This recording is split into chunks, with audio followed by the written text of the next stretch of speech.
welcome to Next Week Tonight.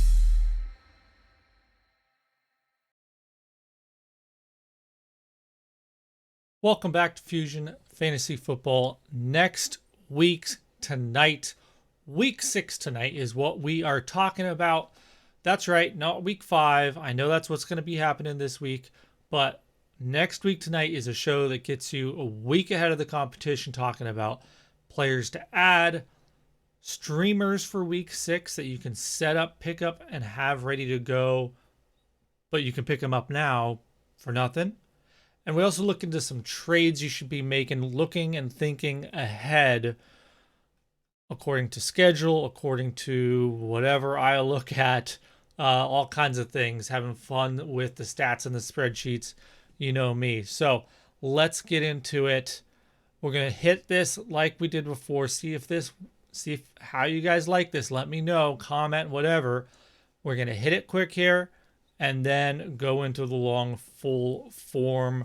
Let's go week 6, the first week with bye. So we've got Atlanta, we've got the Saints, we've got the Jets, and we've got the 49ers, all right? The Falcons. I know I mixed it up. I said the city, and then for the others I said the mascot. I'm sorry, guys. All right, so that means if you have the following players, you need to be listening and paying attention and planning ahead. Matt Ryan, Calvin Ridley, Kyle Pitts, Cordero Patterson, Mike Davis, Jameis Winston, Alvin Kamara. All right, then we got Corey Davis and Zach Wilson, Trey Lance, George Kittle, Deebo Samuel, Brandon Ayuk, and whatever running back you believe in on the 49ers, whether it's Elijah Mitchell, Trey Sermon. All right. So you need to have solutions, answers, somebody to fill in. All right. Doesn't always, hopefully it's a flex move and you can utilize some of the streamers that I'm going to give you coming up. All right. First, you need to add Ricky Seals-Jones. Logan Thomas out 4+ weeks. There you go. Olamide Zaccheaus, Atlanta, playing early Sunday morning in England, and Ridley and Gage are both out. So everyone's going to be looking for a big Kyle Pitts game. Olamide Zaccheaus could be the one to profit. Let's go to streams. Quarterbacks. Taylor Heineke, Washington against Kansas City, giving up third most quarterbacks. Carson Wentz, Philadelphia. Tampa Bay is giving up the 5th most. All right, running backs, it's super thin. Like, look on your platform, whatever. It's like there's nobody. They're all owned. You have to pick up backups. But somebody who is getting work is Malcolm Brown with Miami. And they're playing Jacksonville, who give up 7 most to running backs. Malcolm Brown's getting more work. He's getting red zone, goal line work. Gaskin is disappointing, but a lot of people are still holding on to that. And Malcolm Brown and Salvon Ahmed are both being overlooked, but Malcolm Brown has the higher ceiling with the touchdown game. Wide receivers, Kendrick Bourne, New England, playing Dallas, 4th most to wide receivers. He is getting more and more involved in, I think, when they're pushing the ball downfield a little bit more. Oddly enough, not Aguilar, all right? Allen Lazard. Look, Michael Valdez-Scantling is on IR, out at least 3 weeks. Allen Lazard, next man up. This is what we're doing. Playing Chicago, 5th most to wide receivers. Jalen Reagor, you know him, already been in, week 4 show as an ad. So go ahead, play him against Tampa Bay because of Tampa Bay. Hunter Henry, tight end. Again, Patriots playing Dallas. He's coming along more and more involved, and Dallas gives up 4th most to tight ends. Trades you should be making. Allen Robinson, go buy low. Redraft, dynasty, I don't care. It's ridiculous. It's been 2 games with a rookie quarterback, and we're really concluding that Darnell Mooney is the wide receiver 1 over Allen Robinson. Really, really, come on. Leonard Fournette, redraft trade. I like him for the rest of the season. We're getting playoff Lenny. We wanted playoff Lenny. We didn't know. I thought he would be the tweener. Fournette would neither be the pure receiving back nor the pure rushing back like Ronald Jones. Instead, Tampa Bay has decided to ignore both Gio and Rojo and just use Leonard Fournette for the most part. He's getting the work you want, guys, and he's got some good matchups. Go ahead and buy on people's anticipation of disappointment with Leonard Fournette, right? If you need a solid running back, don't go overpay for something stupid. Just go get Leonard Fournette. He'll be a solid running back 2 flex play for you. All right. That's it for week 6.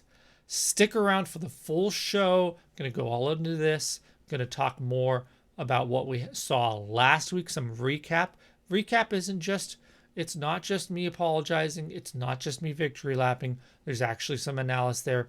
We talk about all of the different things that went into it, what went right, what went wrong, and what players maybe just I was too soon on. All right, because that happens. As we saw, some of these guys, a lot of these names reappear.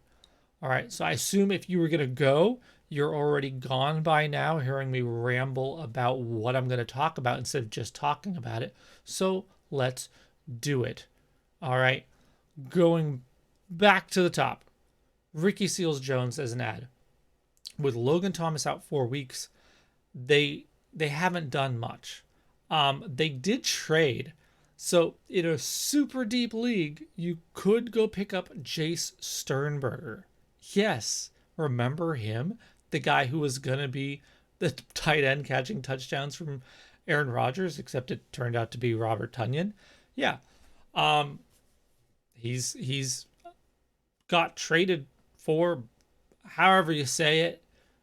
He's on Washington now. So, you never know. I don't know. Olamide Zaccheaus. I kind of liked him. I thought that he was a lot closer to being even and neck to neck with Russell Gage than, ADP was saying. Now, granted, Russell Gage had like over 100 targets last season. So his disappearance, to the extent that he is pretty crazy. The whole offense has been doing poorly. They finally had a bit of a breakout last week. You could see Zaccheaus against the Jets in England. It's possible he has a good game. All right. So we're going to go to the streamers. All right. This is not a lot of ads. Let's focus more on streamers being first week of bye weeks. And remember, Atlanta, New Orleans, New York Jets, San Francisco. You have those players on those teams. You got to replace them. All right, quarterback. Taylor Heinicke. This is just a basic. Now, I think in week 5, we see Taylor Heinicke have his first quote-unquote bad game. All right. I don't think we see him continue at this pace, these comebacks every week. I think this is the down week. In fact, I even have the defense, the Saints, as my week 5 streamer. So I already said that. This is already on the record. But coming back into week 6, I think he does just fine playing Kansas City. It might be ugly, but it's going to be a lot of throws. And you can almost... I didn't put Ricky Seals-Jones, good old RSJ. I didn't put him as a streamer. But if you decide to go with Taylor Heinicke and you're really in need of a tight end, you could throw that duo out there for hey, DFS guys out there, here you go. Stack Heinicke and RSJ, right? I don't know. It's an interesting idea to me. If that's a little out there for you, Carson Wentz, Philadelphia playing Tampa Bay. It's Tampa Bay, okay? Kansas City, Tampa Bay. There's a reason why we're targeting these matchups. because, of course, we all know what happens when you have uh, a decent offense going up against a team that has a really good offense, but not a great defense. Well, the not great offense has to still try and keep up and score with the good offense. Basic pattern. Running backs, Malcolm Brown. So Malcolm Brown is vulturing Gaskin, but you can't even say he's vulturing Gaskin because Gaskin is not even getting the amount of work we would want him to get. He's not even getting the receiving work we would want him to get. I still like Gaskin. He's a really, really interesting buy low because I do believe he is better than the other guys there, but the team seems to want to spread it around. But Malcolm Brown has the touchdown upside. Playing Jacksonville, I think we've seen the last several weeks, Jacksonville, their defense, and yet at the same time, they have that offense that pushes it. Maybe not successfully, but they at least push it. And so Malcolm Brown, I think Miami is going to have to run the ball. And he's the big guy runner. So I'll roll with him. Wide receivers, Kendrick Bourne. I really like what I've seen out of Bourne. I thought he'd be the clear wide receiver 3 on this team behind Myers and Aguilar, but I kind of prefer him to Aguilar right now as far as upside. Of course, Myers is above him as well, but Kendrick Bourne seems to be getting involved, has a connection with Mac Jones. I'd like to see that develop. And Dallas, same pattern, same exact pattern, guys. All right. Allen Lazard, not much here. It's really just next man up because MVS is out, but they're playing Chicago, who's surprisingly giving up a lot of points to wide receivers. This is not just a fluke. It's not just who they've played. Even when you adjust, they're giving up a lot. So go ahead and throw him out there. Big play. You get your points. Jalen Reagor. As I said, he should be on your team, on your bench, on deeper leagues already. Right. Already was week 4, 5. Add. All right. Tampa Bay. All right. It's the same story. We are focusing in on these situations. Tampa, Kansas City, Dallas. All right. And we're not done either. But with Reagor, we saw that Jalen Hurts is starting to throw the ball a little better. We even saw Devonta Smith didn't he have an over 100-yard game, right? So he is getting the ball out to people. Goddard, I mean, he should have had at least 1, if not 2 touchdowns more than he has now. 1 or 2 called back. That offense is pretty good. They're very interesting. I want cheap parts of it, and Jalen Reagor is a cheap part of that offense. Lastly, tight end. Yeah, you can go with that whole Ricky Seals-Jones thing. You want a streamer really deep. But first, before that, you need to consider Hunter Henry. Seems to be getting more involved.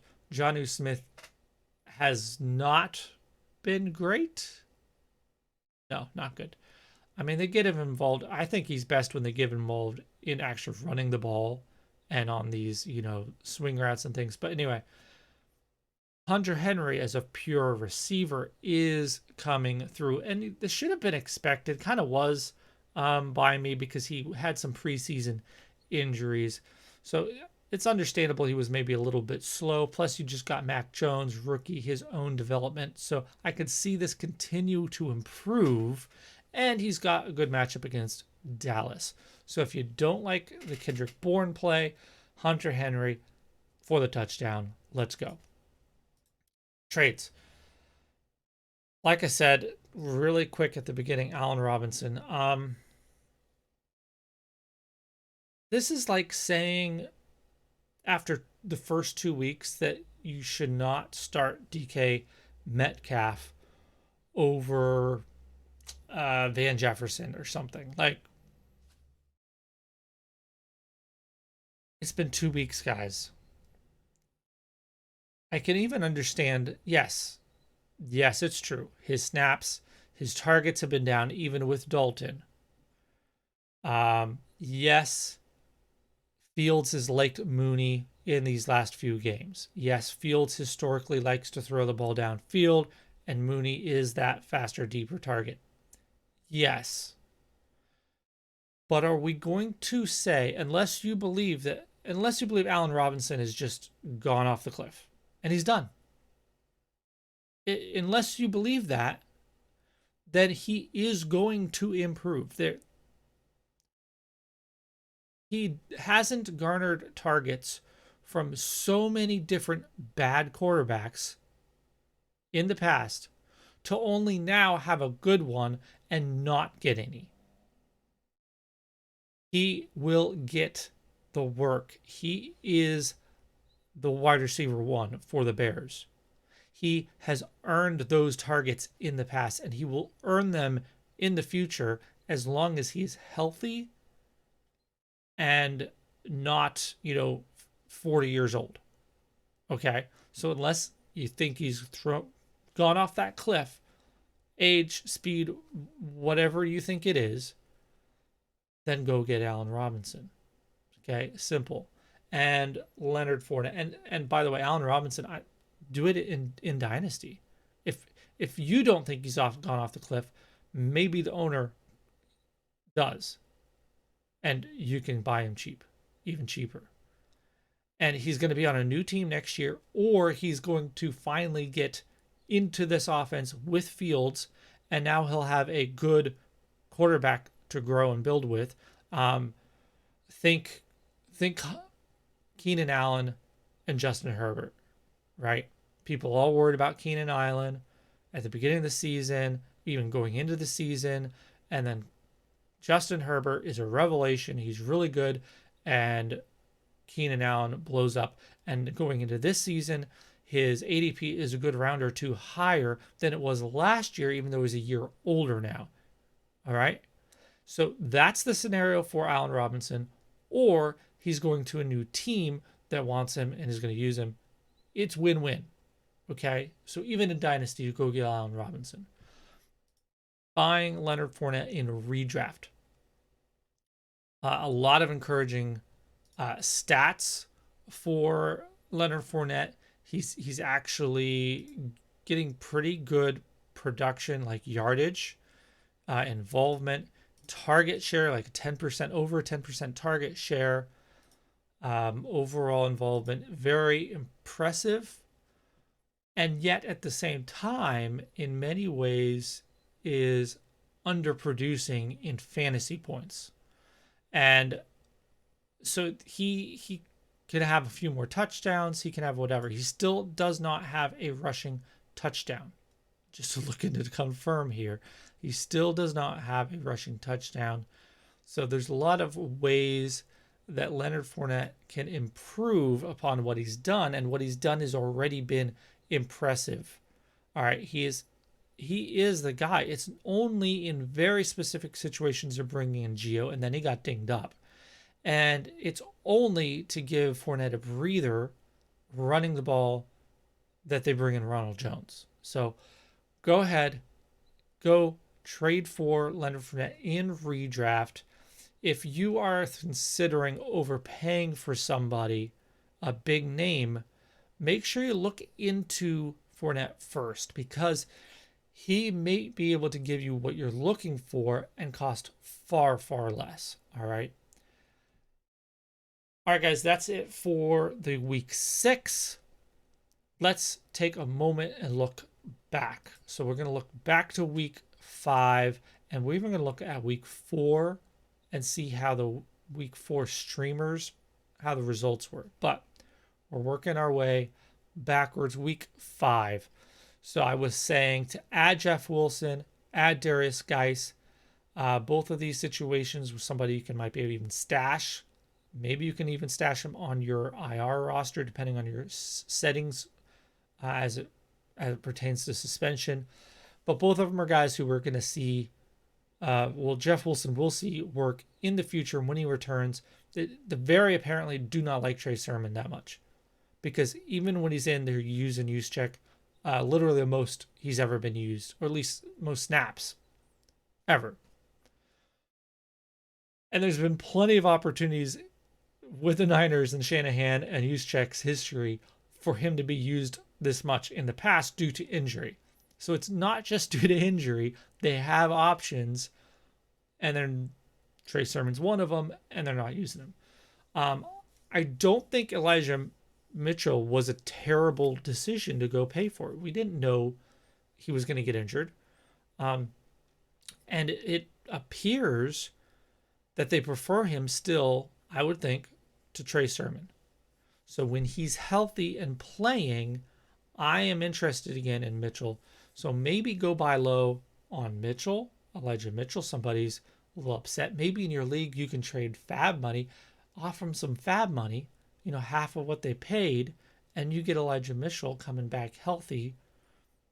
I think he will be the guy, but the question is, who will be the guy between Elijah Mitchell and Jeff Wilson when Wilson returns at the end of the month?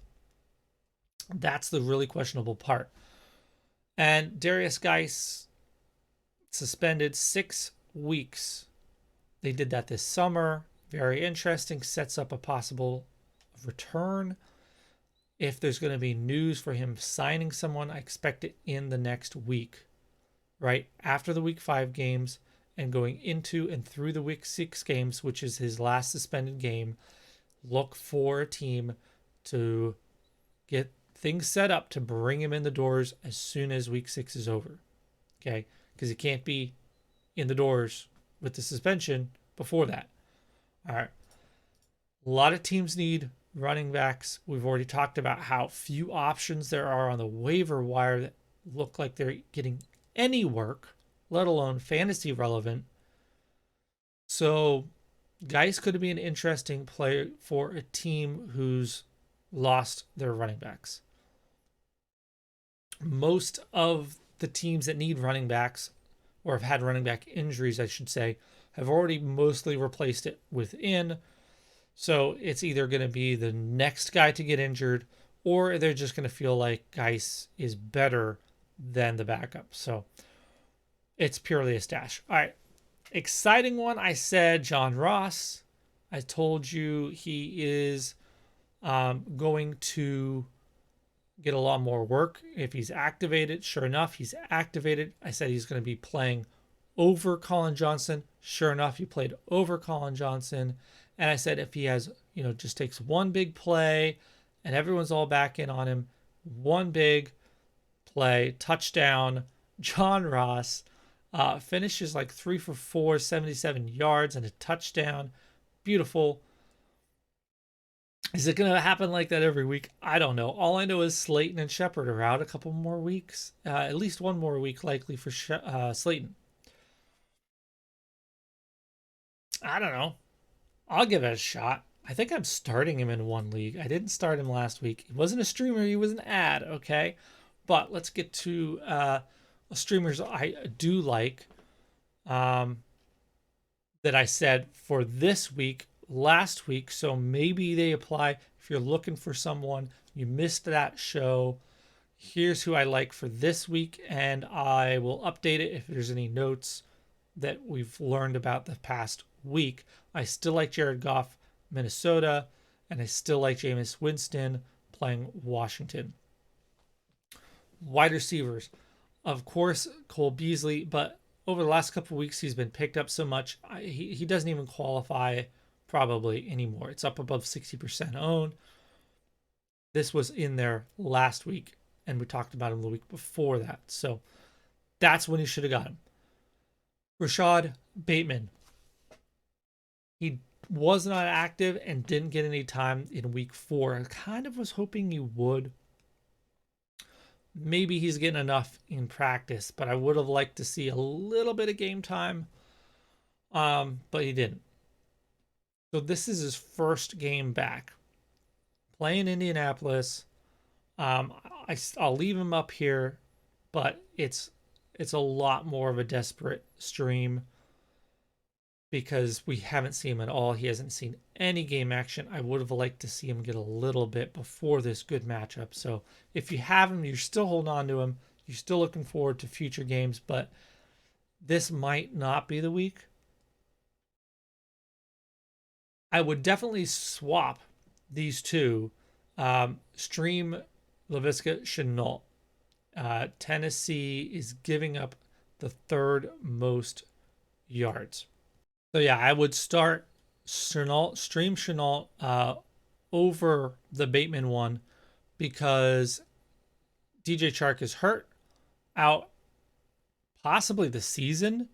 I'm still looking for update on that, but he really stepped up in Chark's absence, which I mean is not super comforting. It is disappointing that it took Chark going out to release Laviska Shenault to do this, but either way, he had a good game, and so I am really interested in seeing what he can do going forward.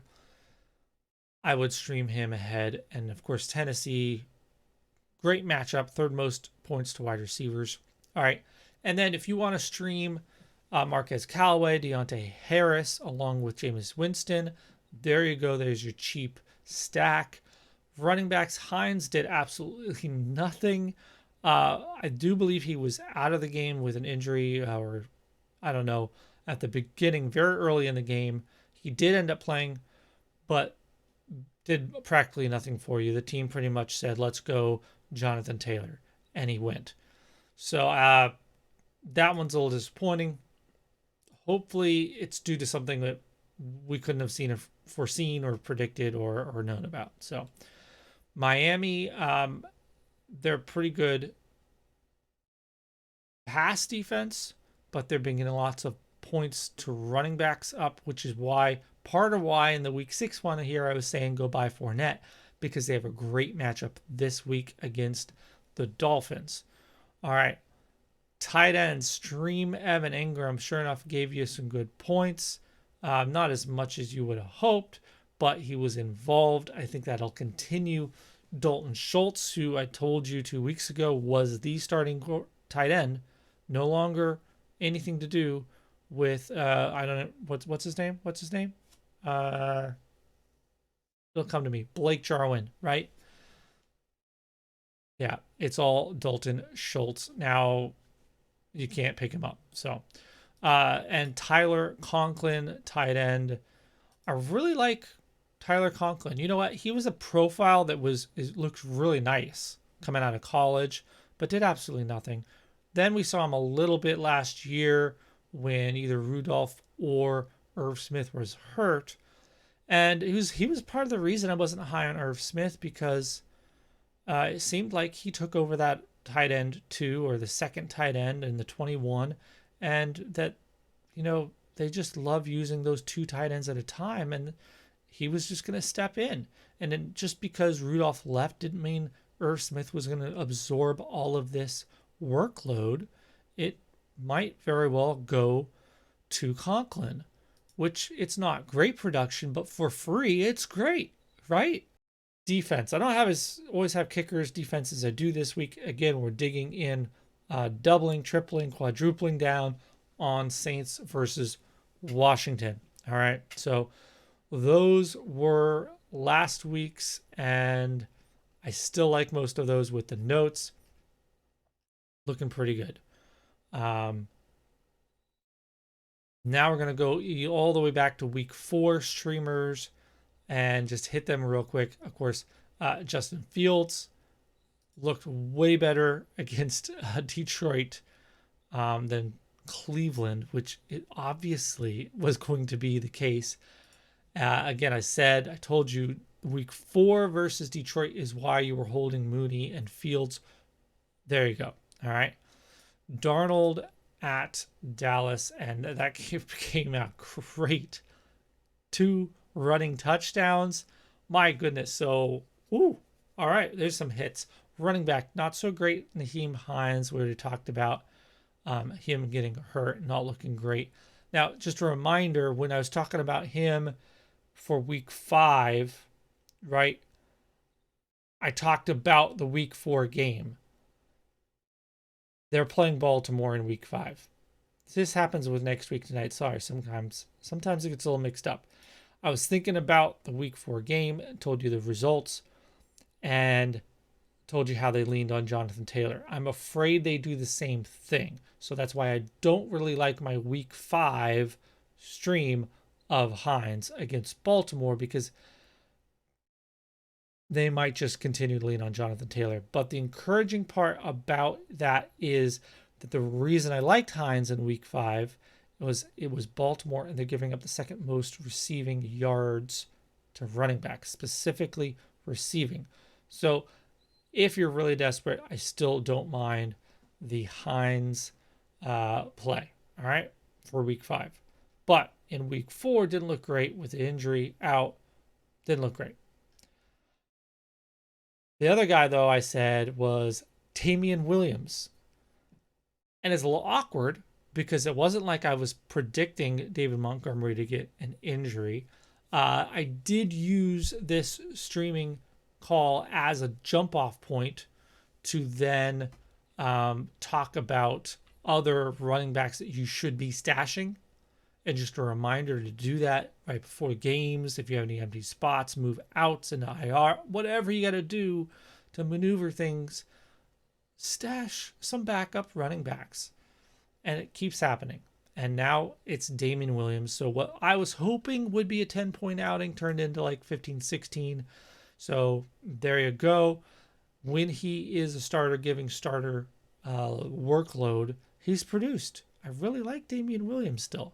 Yeah, he's getting older, but I mean, he practically didn't play in the NFL for a couple of years until he did. All right, so there you go, Damian Williams, but he's already been picked up all over the place. Yeah. Wide receiver week 4. I said the Bills wide receivers versus Houston. That came out all right. Also, said Terrace Marshall against Dallas. Not so much. Some hopeful signs there with the target share and being targeted and his usage, but not what you're really hoping and looking for. And Christian McCaffrey might be back in week 5. So I don't know what to say about it. Tight ends, Austin Hooper, Minnesota. Nothing excited. He and Baker just weren't connecting. It was like 1 for 5 targets at one point or something like that. So he's getting the work. So it's interesting, but they didn't convert. And lastly, I said Trotman or Jawan Johnson for the Saints. For the Saints against the Giants. And this one came out all right. Jawan is actually ended up with a touchdown. It's disappointing to see how Trotman's target share has just completely bottomed out. And so it's like, oh, we're spending all this time and money on Trautman, thinking that he's going to be the one to get the targets, even admitting he's not getting the red zone, but at least he'll be, the guy, dumping it down, get the first down. No, he's not even that. So, yeah, all the worst case scenario fears for Adam Trautman that I was trying to, slowly roll with, it's even worse than I ever even thought. So I can't victory lap that. I'm just saying I hope you faded him a little bit and only have him where he fell to you. All right. That's it for the week 4 streamers, for the week 5 show and results as far as breakouts, and week 6. All right, guys. We're getting a little faster. That's good. I need to be faster, getting better at getting these out. All right. Be sure to follow at FusionFFB on Twitter, because there's all the time things I think of, things that stick out there. I'm still sick over not having Cordell Patterson as a guy to add in the early shows, because I literally tweeted at the end of August when they let Allison go and there were some other moves that I was like, so, okay, kind of laughing about how Mike Davis isn't going to do anything, saying, okay, so Cordell Patterson it is for running back 1 on the Falcons. And oh my goodness, that's turned out more right than I could have realized. He's not just being used as a running back. He's also getting used as a receiver. Had a great, leaping, high pointing catch. Just two hands snagging it out of the air over his head. My goodness. So be sure to follow. Anyway, long story, not short. Be sure to follow. I put things out under hashtag next week tonight. It's not always just me victory lapping previous shows of next week tonight. I promise. That's not the only thing out there. It might be there, but it's not the only thing. Okay. Hope you guys have a good week 5. I don't know about you, but I had a rough week 3. Week 4 was an encouraging bounce back, so I'm really hoping 5 continues that on. I could have some more success. Try it out. Try these streamers. They are hitting, when we actually go back. Also, the players that we're talking about adding, a lot of them are not really hitting now. But I mean, week 4, looking back at week 4, I was talking about Mooney and Fields and Bateman and Zach Moss, all of those as must owns, and they probably were, but we covered our bases. And then we talked about Sanders a week and the week before as well. We talked about Jamison Crowder coming back, and he should definitely be on a team. 9 targets in week 4, 7 receptions, short yardage, but I don't care. It's coming with that much work. And then we talked about a bunch of other plays. We talked about the backups you should be owning. All of these things, in general, I'm considering successes. And I do try to be pretty critical of myself. And it's still hard not to be encouraged and excited about the results. If, you're here with me this far, be sure to follow. Please comment, subscribe, everything. Let's get this out to more people. They don't have to all be your league mates. All right. Surely other people other than your league mates. Okay. So tell them about the show. Let's get this going. We are going into bye week season, which is when this show really shines. I mean, it shines at the beginning with the ads. That's when the streamer portion of the show shines. Trades really shines as we get deeper and you're making those plays for the playoffs. That's where the buys really come in handy. But throughout the season, always, they're going to be important. Thanks for joining me, guys. We're going to get out of here before 40 minutes. See you next time.